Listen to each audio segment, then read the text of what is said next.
একটা পারমিশন নেওয়ার ছিল তোমার কাছ থেকে। প্লিজ না করবা না কিন্তু। তুমি পারমিশন চাইছো আর আমি দেই নাই, এমন কি কোনোদিন হইছে?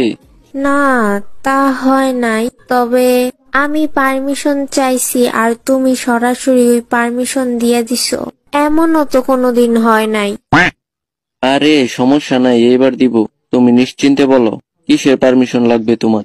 প্লিজ না করবা না কিন্তু। আচ্ছা বলো। আসলে 2 দিন পর আমার একটা ফ্রেন্ডের বিয়ে।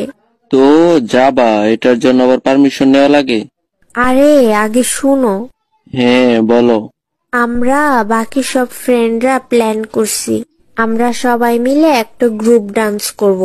আরে সমস্যা নাই, কইরো। ফ্রেন্ডের বিয়ে, মজা তো করবাই, এটার জন্য আবার পারমিশন নেওয়া লাগে? আসলে গ্রুপে 2-4 জন ছেলেও থাকবে।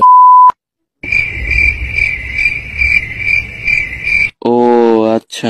তুমি কিন্তু না করতে পারবা না। আরে আমি না করব কেন, কইরো, সমস্যা নেই। Thank you baby. আর বড় কথা হলো, আল্লাহ তো আর জাহান্নাম এমনি এমনি বানাই নাই, কারো না কারোর তো যাওয়াই লাগবে। আর ওইখানে না হয় তুমি গেলা। সরাসরি বারণ করতে পারোস না, এত ঘুরাইয়া বলার কি আছে?